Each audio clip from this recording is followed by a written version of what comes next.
Hi, all, and welcome to our wonderful panel on nonfiction. We do ask that non-participants keep your microphones muted and your cameras off, as anyone with the camera turned on will be recorded. No, I'm not your normal host. Your normal host would be the wonderful Judy L. Mohr. But guess what? She writes nonfiction. So we basically strong-armed her onto the panel. My name is Beth Feinstein. I'm the municipal liaison for Oklahoma Elsewhere and just a general friend of the Christchurch writing community as I participate regularly in ODARC sprints and have a number of Christchurch writing friends. So I'd like to welcome you all, and I'm going to go around and I'm going to be playing the role of interviewer today. I'm sure, despite the fact we've tried to keep Judy from playing interviewer, I'm willing to bet she'll sneak at least one question in there. I know her too well. Our other two wonderful panelists are Beth Beamish and Sean Welsh. And I'm going to start with you, Beth, because I found your topic of particular interest. Why don't you explain your area of expertise and and tell us a little bit about your most recent publication? Hi, Anne. Yes, this is really hot off the press, actually. This is a book I've been working on for about 7 years, and the ebook went live on Friday. I'm getting the paperback printed next week. So yeah, very, very fresh and actually still in post-traumatic stress, to be honest. So there's lots of things I can tell you about this journey. It's certainly been quite difficult, but very rewarding, and I'm feeling quite proud of myself. My book's about dyslexia. It's Dyslexia Wrestling with an Octopus, and it's 10 tips to help your child. Wonderful. All right. And Sean, what's your area of expertise? I specialize in killer robots. The ethics, if you're writing a sort of a Terminator sort of dystopian future and you need to know how your killer robots are thinking, come and talk to me. I'll figure it all out. More generally, though, I write about AI ethics in general in nonfiction and robot ethics. And I did start off with the military robots because they're the most advanced technically. My first book, which I will show you, has got the gripping title of Ethics and Security Automata. And this is a very academic research monograph. It's basically the first half of my PhD. So it's not really, unless you're writing that kind of thing, of great interest. But I did get into the cognition of how literally, you might have heard of the campaign to stop killer robots. I mean, this is exactly the kind of system, because I based my research on a chap called Ron Arkin, who's an American who works at Georgia Tech, and he, came up with this idea in 2009, and it's been controversial from the get-go. More recently, I wrote a book called An Introduction to Ethics in Robotics and AI, which is a far more general book, and that was co-written with 3 other academics. Christoph Lütje, who runs the Facebook-funded Center for AI Ethics in Munich, Christoph Bartneck, who runs the HIT Lab, Human Interface Technology Laboratory in Christchurch, and Alan Wagner, who is at Penn State in the United States. And I don't have the English book yet because it's only come out online in PDF form, but the German book was called Ethik in KI und Robotik, which basically means ethics in artificial intelligence and robotics. And it was a 20 euro hardback that sold out its first print run in Germany, actually, so it did quite well. And is currently available as an open access thing. So that's like an academic freebie, basically. So anybody can, if you just Google, I'll put it in the chat, it's a free PDF, like a lot of academics' books these days are just freely downloadable PDFs. And that's from Springer. That was a more, and that's designed, the first beta reader was my son, who's a 20-year-old computer science student at the University of Queensland. So he was my So this was written for the lay audience? Absolutely, like undergraduates, the general public. It's pretty easy. It's designed as like a textbook for freshmen and sophomores. It's not remotely hard. It's quite straightforward. So that's a more general, it's done quite well. It's been downloaded 43,000 times so far. So it's, you know, chug-a-lugging along, I suppose. And it was released in the end of August. Well, thank you. And Judy, who's been dying to speak. No, I haven't. That's okay. All right, so I suppose you want to know what it is I write, because it's sort of all over the place, dare I say it, with my nonfiction. So obviously I've got my blogs where I talk about writing and editing and all those sorts of things, and that's on Black Wolf Editorial, where the blogs are. And then of course on my personal blog, it's how can I go and create the bad guy and really talk about internet security and other bits and pieces. But in terms of my publications, again, they're all over the place, because I have this book here, which is Hidden Traps. So this one is about internet and building your online platform and doing it safely, because I'm a big person about internet security and doing things safely, but at the same time doing it such that you don't look like an idiot, because there are some things that some people do where when they're doing cross-posting, it's just links and it just like, no, don't do it like that. Or they'll say things, or they'll try to defend themselves online, because some people are really nasty online. The trolls are really out there, but it's like, no, you don't feed the trolls, just don't do it. And so that's what that book's about. But this one is the one I'm probably a bit more proud about, and it's this one here, Putting the Science in Fiction. And this was actually a compilation of 40 contributors from around the world who were all experts in their various different areas of science. And my background, my original PhD background, is actually optical engineering. So my chapters were things like imaging over long distance. I've got a chapter in here that's about holographic technologies and where it's up to. And I also have another chapter that is about the weapons of Star Wars and where light technology, where it really is, and what sort of light weaponry we really do have. And sorry, folks who are Star Wars fans, but sabers, lightsabers, are never going to happen.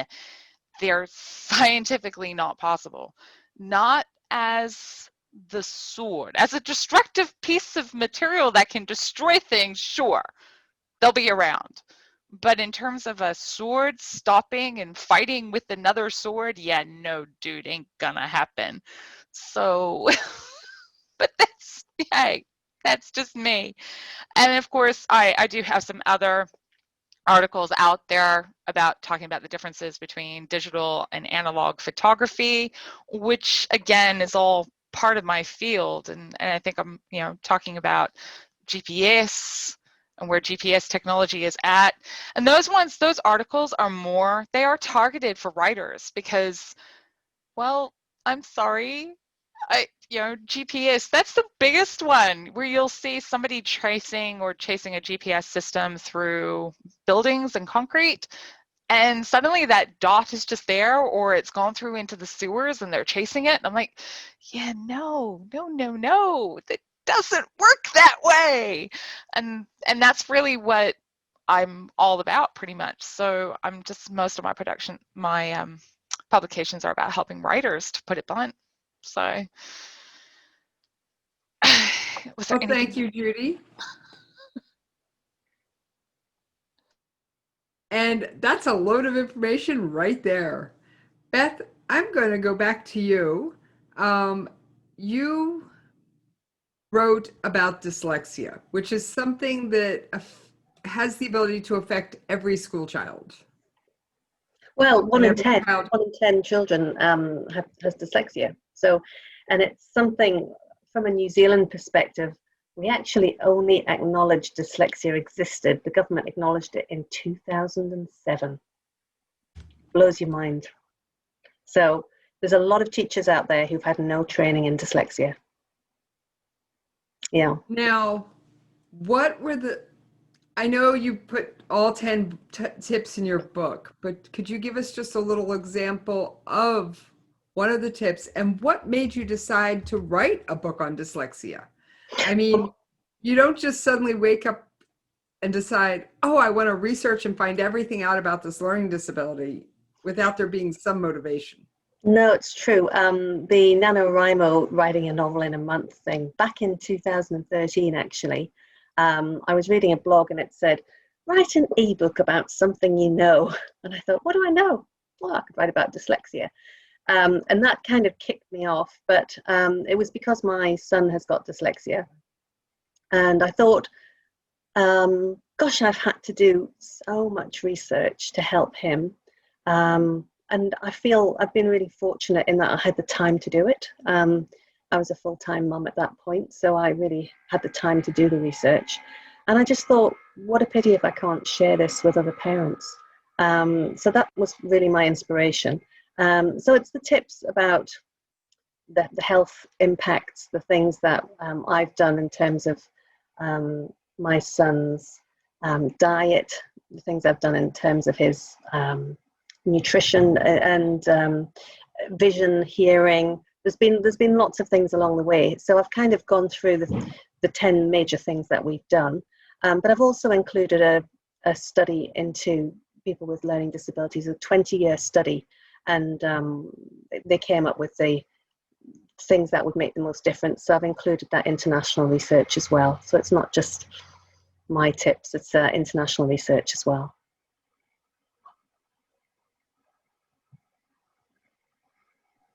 Well, thank you for that. And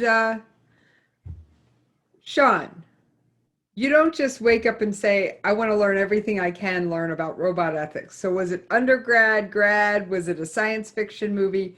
What made you decide to go into robot ethics?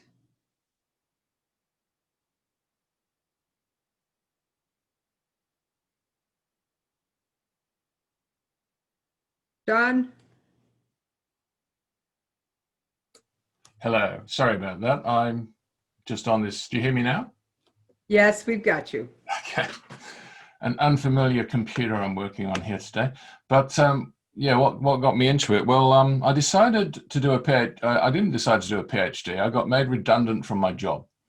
And I was a software engineer and I did web development for phone companies. And I thought, you know, I'd spend this redundancy money on a year doing a master's and I'd do something fun and interesting. So I wanted something that was software-y, but my undergraduate degree was in philosophy. So I wanted something that was philosophy-y. So I did, you know, computers making moral decisions, Asimov's 3 laws type stuff. I thought, let's do that for real. It's about time. Bear in mind, if you actually read Asimov's original book, it's set in 2015. And the 3 robots, the robots are on the surface of Mercury and they're mining selenium. So when I started my PhD, it was about 2015. I'm thinking, well, we're a bit behind the curve in the 3 laws of robotics. So I thought I'd do a master's on, you know, how would a robot make a moral decision, which is basically what Asimov's 3 laws are all about. And it just snowballed from there. So I ended up, that master's sort of evolved into a PhD because the topic got bigger. And then I sort of started going to conferences and writing articles for academic purposes. And then I started writing more journalistic articles. So I didn't mention I've written a ton of articles for, you know, mainstream media outlets. If you do Sean Welsh, CNN, you'll find my article in CNN. There's one at the World Economic Forum. There's one at 2 at Jane's Intelligence Review. So I've got a lot of other articles out there besides the books. So I started writing articles on various things that interest me about, you know, the ethics of technology and the ethics of AI in the future and robots in the future. And eventually these books popped out, various articles popped out, and my PhD popped out. And that's basically the story. I just was interested in it and started writing about it. And I got Now, that's something Judy and Sean have in common. You've both been published in academic journals. Yeah. Now, a few years ago, when I brought this to your attention back when I found it, Judy, I read an article on a news site where a dog had been accepted on the review panel of an academic journal. So how do you two vet the academic journals you submit to make sure there isn't a dog on the panel and it's actually a credible publication? Yeah, I remember that conversation from years ago when we were talking about that with the dog on the Dr. academic. Olivia Dahl. Yeah, Olivia Dahl. And I even think that we did an episode of Conversations in Science about that, because we talk about, how can we validate what's out there? And that's the same with anything that we're doing. How do we validate it? And within the papers that I was doing, and I think Sean would probably have a similar sort of thing, it comes down to the reputation of the journal itself. You don't just submit to just any journal, because your work will not be seen by the people who, by the bean counters. You need to have a certain rating on that article just for the bean counters, for the accountants to actually fund your work. But in terms of just general population, how do you know it's good or not? That falls probably under a different category. Would you agree, Sean? Basically, I would say there's a thing in academia called predatory journals. So these are journals which are just made up by spruikers wanting to exploit desperate PhDs, desperately trying to get published. And usually it's just like spam. So I get in my Canterbury account, university account, a whole bunch, about once a week, I'll get some spammy letter written by some spammy journal that I've never ever heard of, that I've never myself read. Basically, you sort of go to the conferences that people in your field go to that you know and have respect for. So it basically comes down to that. Particularly in AI ethics. AI ethics is a pretty small world. So there's maybe about 5 or 10 conferences at the most that you'd go to that have any sort of reputation. And the rest are just, spammy. People just say, click on the link, and then, down in the fine print, there'll be a charge to publish, of course. So that's where they make their money. So it's basically an academic version of, we think you're a genius, give us $1,000 and we'll publish your article. That's it. It's just vanity publishing for desperate academics. I'm glad you brought that up, because I was about to make suggest that it was similar. Now, Beth, in your publication path, were you traditionally or self-published? I'm self-published. I set up my own imprint, Merit Publishing, and I went down that route. I looked at the publishers in the UK who publish books about learning differences and learning disabilities, and I was quite interested in that. But I decided, from putting things on Amazon, give it a go, try and do it myself, really. And I thought that meant it would get out quicker as well. It's been a long journey anyway. I didn't really fancy a delay of another year or so while I tried to get it traditionally published. So we'll see. We'll see if that was a good way to go. I'm not sure, but certainly I've got it on Amazon now, and it's available worldwide. I will tell you, I have purchased it. I have not yet read it, as I've been busy writing my fiction for Nano. Oh, fantastic. Thank you. Thanks. So, and Judy, I've got yours. I think, Sean, you're the only one other than this free PDF that I don't have an academic publication by. Might have to look into that. Who knows? I'm sure there's a killer robot somewhere in a story of mine, given that I write political military thrillers. Well, absolutely. You're going to need to read up on Arcan and Welsh and various other, and actually probably the best-selling one in that field is Army of None by a guy called Paul Charret, which is far more military-oriented. Came out about 2 or 3 years ago. I interviewed him for Jane's, actually, and I reviewed the book. If you Google Army of None, Sean Welsh, my review of his book will pop up, and that gives you the short version of the book without having to read the whole thing. It's very good. And my research monograph, it's like this thing, like I think the cover price is about $230. I wouldn't buy it for $230. The only people who would buy it would be a research library with deep pockets. On the other hand, this one was like 20 euros in the shops in Dusseldorf, and 20 euros is, quite a saleable price, and it sold out in its first print run. I think it's done quite well in its second print run, but I haven't got a royalty statement for that one yet. So, the English version, we decided to make it open access, basically, because the co-author, who's in Munich, has a big pot of Facebook money, and he decided it should be a free textbook for everybody to read. And we all said, "Oh yeah, sounds great," because a lot of academic textbooks now are actually free PDFs. So that's kind of okay once you've gone through the peer review, you know. Now, Judy, I know you have one nonfiction that's traditional and one that's self. So are there certain topics that are better suited to self-publishing versus traditional? I think there are. When you are going traditional, if you are going down that road of publishing in traditional with nonfiction, you have to have the platform to support it. If you don't have that platform to support it, you're not going to make the sales, and you're certainly not going to even get the publishers looking at you. And so that's where Sean probably was doing really well with the traditional publication that he's got, because of the fact that he has, as he said, it's a small market, a small community. He already had the channels. But some things, so like the hidden traps, so this one here was self-published because of the fact that it was about internet technologies, and that changes so fast. It was really difficult to keep a track of it. So like it came out in 2017, and I kid you not, within a week of the thing coming out, it was outdated. And it drove me nuts.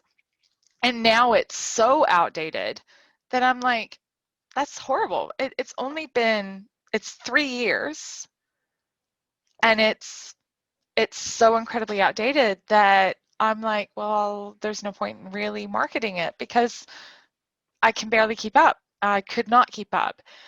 But the putting the science and fiction one, that's evergreen. It's information about where the technology is going and where people make the assumptions and do things wrong. For example, there was an article in Putting the Science in Fiction that was written by a nurse, and she was talking about things like defibrillation. And it's very common to see this in fiction. You see it in movies all the time, where they get out the paddles and it's like, oh no, the heart's gone flatline, clear, and the body sort of does this funky jolt and everything's just sort of happening. It's like, yeah, no, it doesn't work that way. That's not what happens. You don't use the paddles on a defibrillator on a flatline. You don't do it. You use it when the heart has gone into fibrillation. It's gone all over the place. And that's basically what that book was about. It was about showing where people just make assumptions, and it's like, yeah, no, those that are in the know, we know. And yeah, so the traditional versus self and your choices, you have to look about how fast you want that information out there, which is why I totally understand where Beth is saying, I've done too much and I've already spent so much time doing this. I don't want to wait another year. And I get it, because traditional publication is a year to 2 years before it goes live. And that can be, and that's not the querying process. That's just the publication process. And that's a long, long wait. And if you don't have the patience for that, go self. Seriously, go self. But with the trad, I mean, what was it? We got notification of the Putting the Science in Fiction. We got the contracts and the notification of that was going to come out in 2017. I had actually signed the contracts before I went to the conference with my book. So my book had just come out. 2 weeks later, I signed the contracts. But yet, the Putting the Science in Fiction, it was still a 2-year production process before we even saw the proofs. It's like, yeah, it's a long process.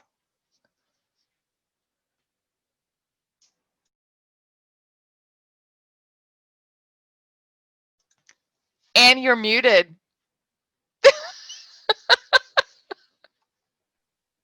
Thank you, Judy. Sean, I heard that you recently had a very interesting experience and ended up getting locked in a room over a traditional publishing contract. Was that because you were given a short? So when you're traditionally publishing a nonfiction book, you don't have the book done when you're selling it, do you? God, no. What an absurd idea. That's something these crazy fiction writers do. They write their, War and Peace of 5,000 pages, and then it gets rejected by some horrible person in Random House who throws it out after reading half a page. No, so nonfiction books are sold on a sample chapter and a proposal. So you don't actually have to write the whole book. So certainly, but it so happens that we actually wrote this one. Guess how long it took us to write this one? Four guys in a room in Singapore. It's about 150 pages. How long do you reckon it took to write the book? A week. Exactly, 5 days. So we bashed it out in 5 days with a method called a book sprint, which is where you get a bunch, and this suits a certain kind of book, right? A book which is basically an introduction, where you're not doing anything new, you're just dumping a bunch of professor level brains to sort of, freshman sort of copy. And yeah, we bashed that out in a week. It's 32,000 words. But to get it published with the traditional thing, 2 of these guys are German. My co-authors are Bartnek and Lutje. Obviously, Lutje is in Munich and Hansa is in Munich. So he actually had an existing relationship with Hansa, who'd published some of his previous books. So we got the German out faster than the English out, mainly because of the connection of one of the authors with an existing publishing house. And of course, 2 of them were German. So getting the German translation done was actually pretty quick. That only took a month, I think. Whereas getting the English one out, we tried various publishers. We sent it to about 3, and we were sort of hanging around for our number 1 preference to come back, but they were very slow in getting back to us because they would send it out to academics for peer review. So we ended up going with our number 2 preference eventually, mainly because number 1 just dithered for ages. And so the English version came out a lot later than the German version, by which time we had to sort of update it a bit. So we spent a few days updating it before it went out. But the actual lead time in terms of trad publishing for this one, I think I signed the contract, would have been about October or September in 2018. And so I had to deliver the manuscript on the 1st of April of 2019, and it came out in November of 2019. So it's more than a year from signing. And that was contract signing. That wasn't querying. So if I had probably 3 months for the querying before, it's better part of 18 months to 2 years timeline for a traditional nonfiction book. Unless you're a celebrity and they need a cookbook in time for Christmas, in which case, different story. That's a good one. Beth, I think hearing all these publishing woes, everyone understands and respects your choice to go self-published. I know I do. Yeah, but it's certainly not an easy road to go. People did say, oh, just, self-publish. But also I would say I made it much more difficult for myself because I'd never done it before. I've included 32 illustrations in my book and a lot of charts. And if it had just been straight text, it would not have been the nightmare that it's been. I know that now. Although I love the illustrations and I'm really pleased with them, it certainly made it a lot harder than it would have been otherwise. I wanted to ask you specifically, Beth, because you did self-publish. What was the editorial process you went through? Did you have an outside copy editor? Did you just work with critique groups? What was your editing process like? Well, the editing process is huge. And again, you just have no concept when you go into these things of how long editing is going to take. I did pay an editor to copy edit it for me. And then I sent it out to beta readers. And some of them were copy editing people who were very good at picking things up, which made me realize that the editor I used really could have been better. But yeah, I've had lots of eyes going over it. And even with that, I'm still picking things up. It's just a nightmare. So yeah, editing is it's the bane of publishing. But it's a long process. I would say it took me 3 times longer than I thought it would to get the editing done. But I will say that a well-edited book, be it fiction or nonfiction, always reads better and sells better. Absolutely. It's got to be done. And I see some nods, especially from the editor up there who's going, yeah, we can tell when you don't edit. Yeah, no, definitely. And what's even worse is just because it's a traditionally published book does not mean that it's actually well edited, because you know, we get the proofs in when we're talking about these things, and so this is what it's typed, set, ready to go to the printer, and we're looking at it. And I've told a few people about this, because you have to look at it. You really have to be careful. And when I got the proofs of putting the science in fiction, the hyphenation was all over the place. And the most perfect example that I had was in one of my chapters, which is why I noticed about it. And I complained because I had how if hyphen new page I love the look on Sean's face. It's like, what? And this is the sort of thing that was coming through. I was like, crazy. And it was just really, really crazy and insane. But that's okay. It happens. And I think the book's actually sold out its advance now, which is really good. Will we see any more? I don't know, because Writer's Digest got caught up in one of those publishing house takeovers a year ago. So we may not see any more money coming out of it. But that's okay. We earned out our advance. Yeah, I'd sort of echo what Judy was just saying about proofreading. What happens is certainly the case with the Springer book and the Routledge book. Obviously, the German one was written in German, and so the Germans don't send out their proofreading to Hyderabad or Karachi or places like that for proofing, but you will get some very odd sentence constructions from the subcontractors in India. Both Routledge and Springer use Indians to sort of actually do the proof editing. So often you get some odd turns of expression, and they just miss some stuff when you're writing, you know, highfalutin academic language.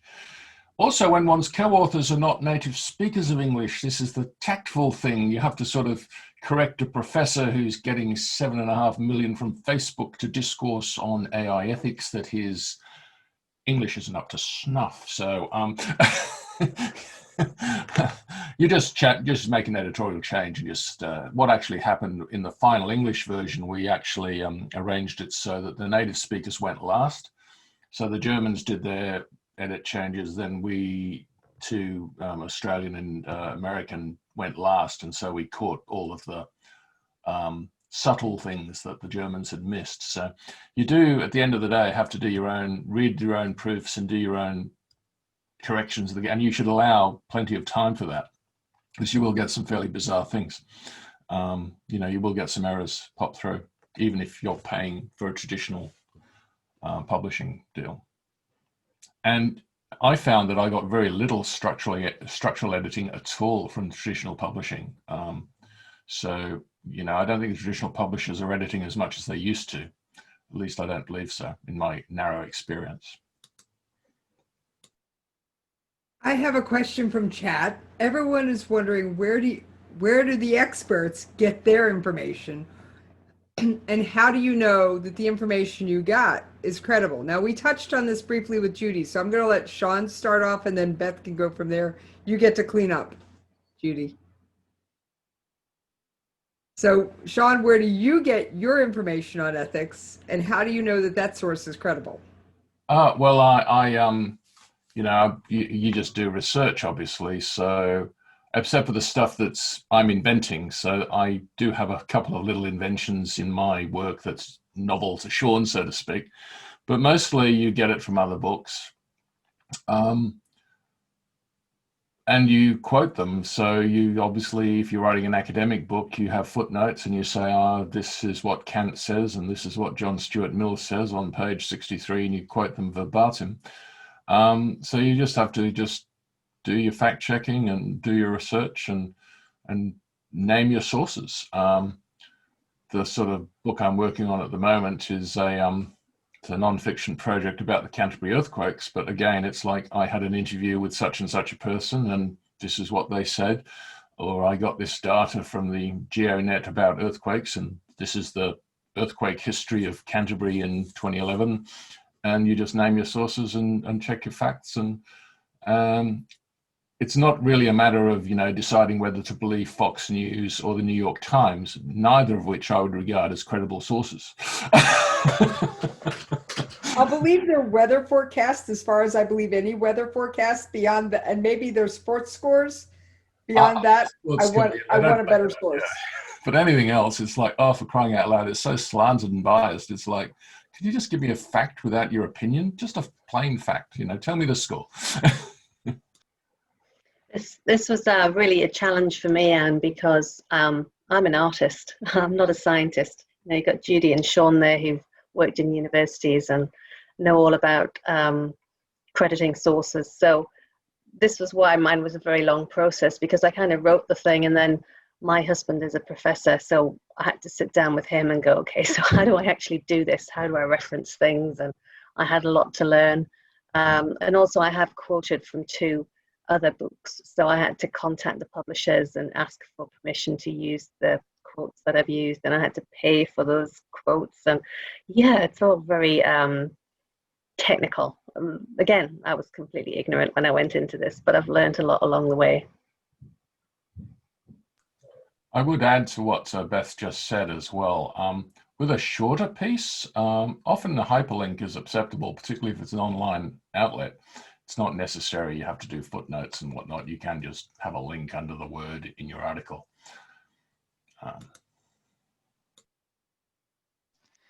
Can I just inject and ask Beth? I knew I'd slip. Bugger it. I knew I'd slip. Can I ask you, Beth, just a little bit more about, you were saying you had to contact the publishers with the quotes. Can I just, because that is something that we see come through as an editor. I see those sorts of questions come through a lot about various different things. Can you just tell us what that process was? Yeah, I've got 2 books. One's Healing ADHD and the other one was 5 Love Languages of Children. And I contacted the publishers, told them the quotes, explained what my book was going to be. I had to guess what my circulation was going to be. And then I had to pay for the rights, and I had to put certain wording in the copyright section at the beginning. So yeah, that was sending money to a publisher in New York. I had to sort out with the bank how to send that money through to them and all this sort of stuff. And I've got the permission to use it up to a certain number of sales, and then I have to go back to them and I guess pay some more money if I suddenly become bestseller and sell millions of copies. Whether I should have maybe just not put those quotes in, but I really like the work and I did want to make other people aware of what these people had said. So I guess I just had to decide to go with that. I had a similar experience actually in my book. So I actually quote from The Martian in this one, which is the Andy Weir novel. And according to my contract with Routledge, I had to do exactly what Beth has described. I had to get, permission to quote. And I pinged Andy on his Facebook page, and he responds. I just said, hello, I'm a guy in Australia or New Zealand, and I'm writing this book about robots making moral decisions, and I want to quote a few words from your book. And here's the thing, because Andy Weir started as a self-published writer, he still held the original copyright as the original publisher from which all other publishing contracts follow. So he was the person I had to get the permission of, not Random House or whoever actually publishes The Martian. So my publisher was satisfied with, literally, it was the Facebook chat from Andy Weir that I sent to the publisher saying, this is the permission I've got from Andy Weir to, quote 200 words from The Martian. So you do have to do that. And the publishers might tell you, if you're doing trad publishing, to try and just rewrite it so that you don't have to do that. Certainly, I wanted to publish from Train Spotting, the opening page of Train Spotting, but I'm thinking, I don't know whether I'd bother, because if I have to go through the rigmarole of, paying whoever it is for the money, I just paraphrase or allude to it, but not actually quote it. Even though it's well within the fair dealing rules, this is the thing, this is a really complicated area. But often your traditional publisher will err on an abundance of caution and say, don't quote. If you do quote, get written permission, instead of relying on fair dealing. I've actually based my chapter headings on the book titles from Dr. Seuss. So I had to change them so they weren't the book titles of Dr. Seuss, because I didn't think I could afford that. But they're based on, like, I've got Harry Hears a Who, but doesn't know it starts with a W, rather than Horton Hears a Who. So I've just kind of based them, but yeah, I couldn't afford Dr. Seuss's fees, I don't think. I have a quick question relating to that. Sean, if you're writing an academic paper, do you have to get permission to quote an academic paper in another academic paper? Absolutely not. Academia is far more, so long as you attribute the quote to, whatever you're quoting, no problem at all. They might draw the line, like for what you would normally do anyway. There is this thing in publishing called fair dealing, where you are actually allowed to quote up to like 10% of a chapter or a book or something. So long as you attribute, it shouldn't be a problem. But it is particularly problematic with some sort of movie franchises who get really, really antsy about their intellectual property. And take, for example, the Game of Thrones franchise came after some primary school kid for putting up, a winter is coming crayon drawing on her Instagram. And she got a take down notice, from bloody Colossus Publishing Incorporated. So we don't have that sort of thing in academia. Yeah, it was kind of crazy. But if you're staying strictly in the academic world, even say a high school student writing a paper for a science class or for a class, and they quote something and attribute it, and it's staying strictly in the realms of academia. Yep, no problem. It's only if you decide. Because I know we do have a couple of younger viewers. Yeah, if you want to use Winter is Coming as a title, because my wife, in her current book that I'm ghostwriting for, wants to use Winter is Coming as a chapter title, I'm thinking some point I've got to break the news to her that she can't have that, because, it could expose the project to some takedown notice by, these dreadful people at whoever publishes, that thing. It's kind of crazy, but yeah. But normally, like if you're quoting, say, Sal Khan for your maths assignment, you got no problem with that, or Euclid. So if you're quoting an academic source in an academic publication, it's all good. It's all good, all good. And even nonfiction generally, it was only for extensive quotes that was, they started to get antsy about it. Once you get over a couple of hundred words, they're sort of saying, yeah, if you're just borrowing a phrase or a line or a very short quote that communicates the idea without taking pages out of the book, it's generally fine. You just have to be careful with longer quotes. That one comes down to plagiarism. So it's, if you're small and you're taking just a small sentence here and there, just as Sean had said, to convey the idea, then it is just conveying the idea, and it's an academic situation. Give it attribution, you cite it, give it appropriate citation, you're all good. Good in the hood. It's just when you start getting into what could very easily become plagiarism. And that is an interesting thing, because the fair use clause under US copyright law actually doesn't exist in all copyright law internationally. So New Okay. Zealand doesn't have fair use. So if the copyrights are actually New Zealand based, it's a different kettle of fish. And that's an interesting conundrum, because fair use, well, what is fair use? And that's the other side of it. Yeah, you just are in general okay, as long as you give proper citation. Most of the time you'll be okay. But covering yourself if you're publishing, even I had to do that. So the putting the science and fiction stuff, there were images in one of my articles, which was the imaging over long distances. I had multiple images. I had satellite imagery. I had images that talked about what happens with stellar images.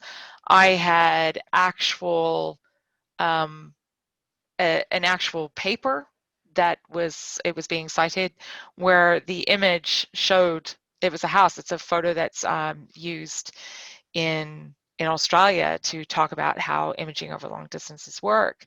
And I basically, unless I had sourced the paper, unless I had sourced the image itself, I had to actually provide proof that it was okay to use these images. And the original image on one of the papers, which was the satellite image, had to be changed out, because the original image came from Google Earth, which Google Earth has a clause that says you're only allowed to print 1,000 copies of it, and that's it. And I couldn't guarantee that we were only going to print 1,000 copies of this book.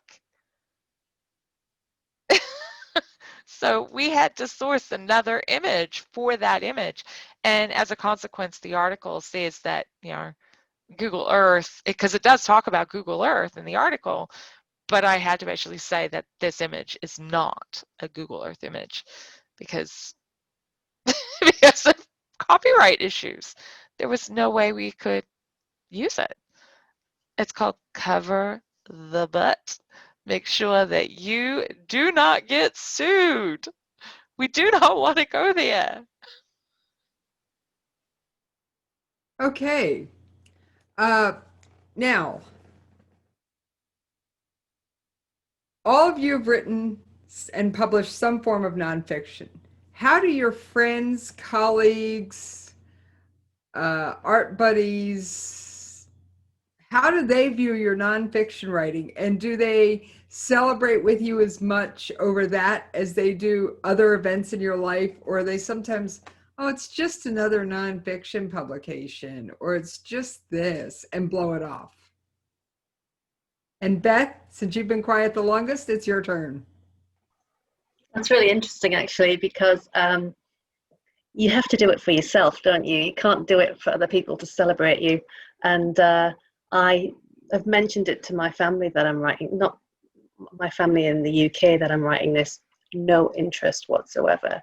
And yet I've got some friends here who followed me the whole way along, and one who's been sending me texts all week. Oh, so exciting, this is going out. And, and being a member of the writing groups, it was lovely to get a message from Judy when my book was #1 new release and things like that. So yeah, it's lovely to have people support you and cheer for you, and you hope you'll do that for other people as well. But you just got to do it for yourself at the end of the day. You can't expect anybody else to be excited. It's your baby, isn't it? So you've just got to be pleased with your own effort and feeling you've done your best, I think. John? Yeah, it's with the utmost regret that I'd have to inform you that a lot of my near and dear are absolutely and completely disinterested in anything I have to say about AI or ethics or robots. Even the sex robots bit in the book, which I thought was the catchiest bit of the more recent book. Okay, John, family friendly. That was, but even that, it's like, oh yeah, wow. Yeah, so I have to agree with Beth that you know, most of your friends and family aren't really going to, they'll say, oh, that's nice, you got a book published, but it's like, yes, dear, that's nice type reaction in my experience. It's not like, well done. I'm sure it would be different if you were #1 on the New York Times bestseller list or something like that. But, you know, the average copy that you put out, you know, there are people who are interested, but there'll be people out on the internet who might, you know, comment on my stuff on my Twitter feed. So I get more reaction from complete strangers on Twitter to my writing than my personal friends.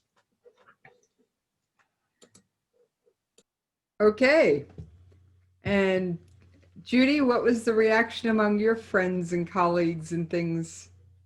I think I probably had a different experience, because there was a bit of yes, yes, bring it on from multiple different levels for me, because of the fact that, you know, Hidden Traps came out and suddenly all my friends are going, I need the book, give it to me now, I need it now. And it was because it was written providing advice and support for my writing friends and for my, you know, friends and family about keeping themselves safe on the internet. That's what it was all about. So everyone's going, I want it, I want it, I want it, I want it now. When Putting the Science in Fiction came out, again, it was more of pass it over, just pass it. I give it to me now. And so I think I had a different experience, but as Beth and Sean had both gone through and said, you have to define for yourself why you're doing this.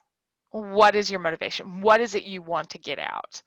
And for me, the Hidden Traps, I wanted the fact that I've had multiple people come to me and said, my God, that was so useful, so handy, I now understand this. That succeeded in my mind, because that's what it was for. That was its purpose. But for the Putting the Science in Fiction, again, it was the same. You know, so many people have come to me and said, oh, that's so useful information. I have had people come to me and said, that particular article was really boring. Like, that's good, because it wasn't mine. It was somebody else's. But still, it's filled with such useful information. And yeah, it depends on what you're wanting it for. It's really what it comes down to. Okay, we are quickly running out of time. I have one last serious question, one more user submitted question, and then we're going to do the lightning round. All right, one last serious question. All three of you, I believe, write fiction and nonfiction. When you're going from nonfiction writing to fiction writing, what are there mental gymnastics you have to do? For Sean, your historical, Judy, your spec fic, and Beth, I don't know what genre you write, I'm sorry. And Beth, we'll start with you.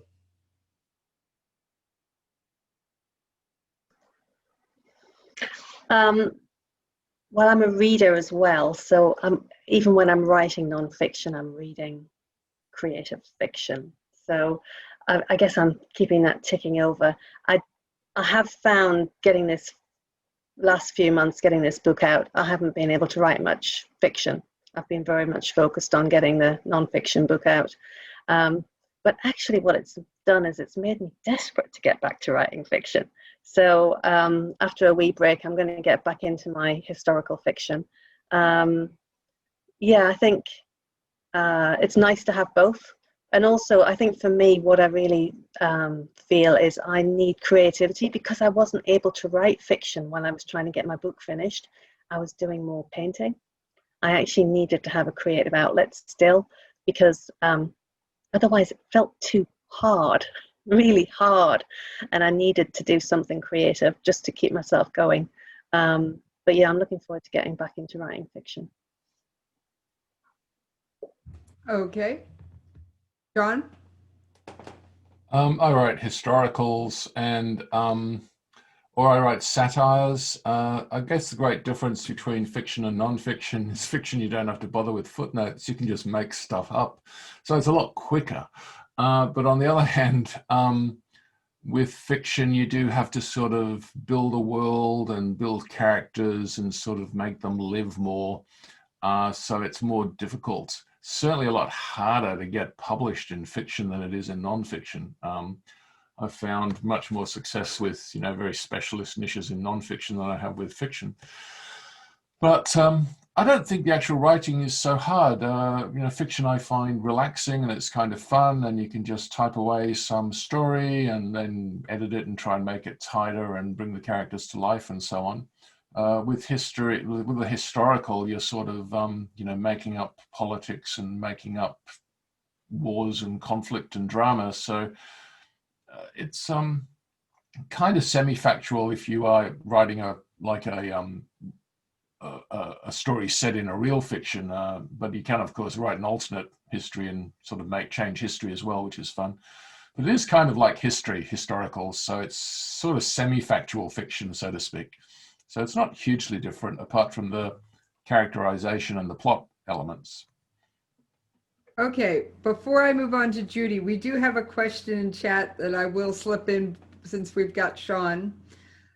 Someone's son just asked, do you ever think there will be time-traveling robot assassins like in Terminator? No. Do you want a fuller answer? Time travel into the future, into the past, while it's a great story, and I will say my alternate history does involve a time traveler from like the Black Lives Matter period that ends up in the antebellum South and is female, and nobody believes anything she says, because who would? Causes the disintegration of the United States, and she has to put it back together again. It's just not possible. But that's the thing. The great joy of fiction is you can make stuff up. You can like warp factor 5 Mr. Sulu.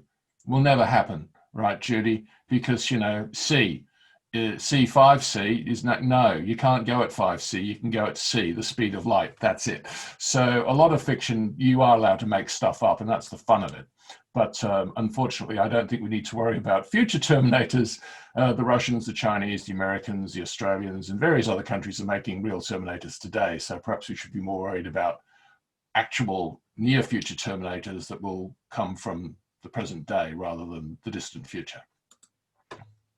Okay, Judy, if you want to touch on Terminator, you can, but I know you've already told us lightsabers aren't going to happen. You know what light-based weapons we do have, but how do you switch from writing about internet safety and Google Earth images to writing your snarky character? Writing my snarky Veronica character, yes. Yes. Okay, so my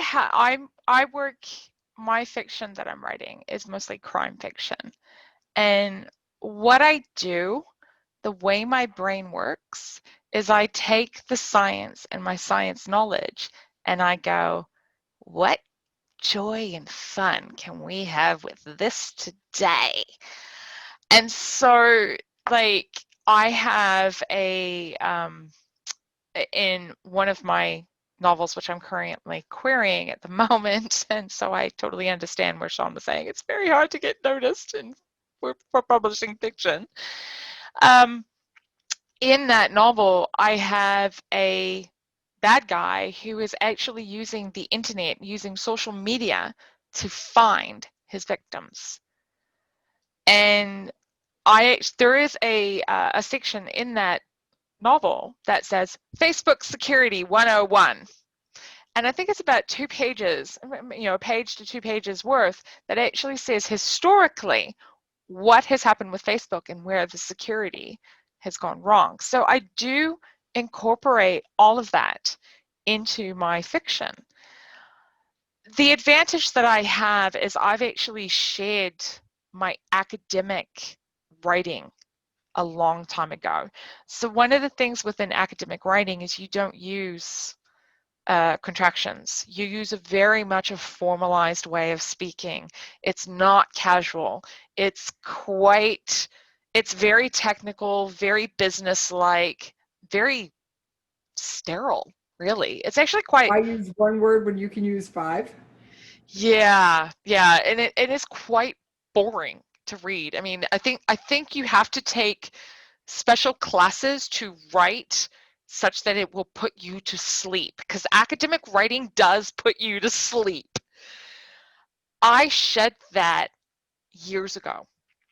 And part of that was my blogging. I spent a lot of time, so I've been blogging now for 5 years, and in the blogging, it's very casual.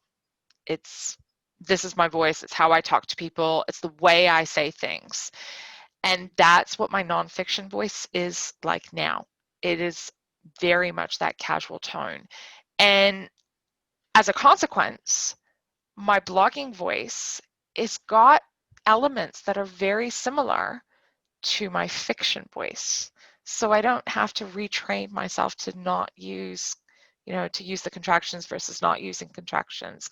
If I want to use passive voice, bugger it, I'm going to use passive voice.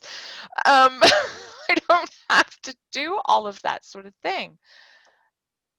And there are times that I will create little stories. So like in the article about holographic technologies, that's in the Putting the Science in Fiction, I start like a little story, like some guy is coming in to drive to go park his car, and then he goes finds a perfect car park, and suddenly there's a hologram sitting there telling him to go find some other place to park. And I carry on this saying, it may sound like fiction, but it's not, because it really isn't. It actually, those sorts of things really do exist in Russia. I wish they would exist in other places as well, but that's a different story. But that's Judy the way I say do. about the hologram is it was tied to a handicap parking permit. Yeah, it's tied to a handicap parking spot, and and that was a problem they had in Russia. They have it in lots of other places as well, where people who don't actually have handicap parkers and placards will just use a handicap car park. But Russia decided to come up with this idea of actually using holograms to guilt people into not taking that car park. And it's working. So can we use this technology elsewhere too? That would be great. But I write a story around the nonfiction, and I'll explain. So you prefer the narrative nonfiction style? Yeah, I do. I use the more narrative style. So. Okay, I've got one last question that is from Gillian St. Kevin. And I'm sure I mangled the name, and I'm sorry, but I'm just going to say Jillian. Okay, what are the implications of long-distance imaging for immoral robots suffering from dyslexia? And I'm going to say whoever wants to play with that one, have at it. Well, I'd say Judy is not qualified. So I'll hand that over to Beth. Yeah, that'll be interesting. Well, it's a brain wiring difference, so it's obviously going to be a programming difference that these robots have. Yeah, interesting. And that would put it back in Sean's court. I guess I could say something then. So what was the question again? Immoral robots? What are the implications of long-distance imaging for immoral robots suffering from dyslexia? Okay, so they're going to be able to kill objects, but if they have to read the sign to kill the object, they're going to get it wrong. So obviously, if you're going to have a killer robot, I actually named my company Falcon Robotics, right? And falcons have amazingly good eyesight, like 8 times better than humans. So obviously a killer robot should have the telescopic sights and be able to, distinguish friend from foe and all of that sort of stuff. But actually, it wasn't actually anything to do with killer robot. My wife actually wanted me to make a robot that would terrorize pigeons.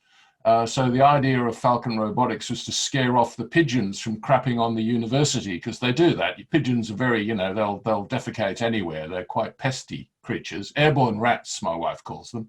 So the idea was to, fly like a falcon and sort of dive bomb the pigeons and scare them away. Yes, you would want very good eyesight, but you would, an immoral killer is not a good thing to make. You should make, if you are going to attack people, there is actually a real world project in New Zealand called the Cacophony Project. And it's actually a killer robot project that seeks to kill feral fauna. So this is like stoats, which eat New Zealand birds. It's quite a cool little AI project. It is absolutely a pest control project, and pest control does involve killing pests. So the Cacophony Project, they've got a great website, and they actually call, they have a thing called the cacophonometer, which measures the native bird sound in an area before it has been cleansed. Then you put in the cacophonator, which is the heat-seeking thing which can tell the difference between a native bird and a feral pest, and it will fire a poison paintball at the feral pest, like a stoat. So we'll hit it with actually a paintball marker loaded with arsenic and strychnine, and then they'll go back to their nest and they'll sort of groom each other and they'll all die. It's dastardly stuff, and it's real world. I mean, and you know, you can Google the Cacophony Project, and there you have it.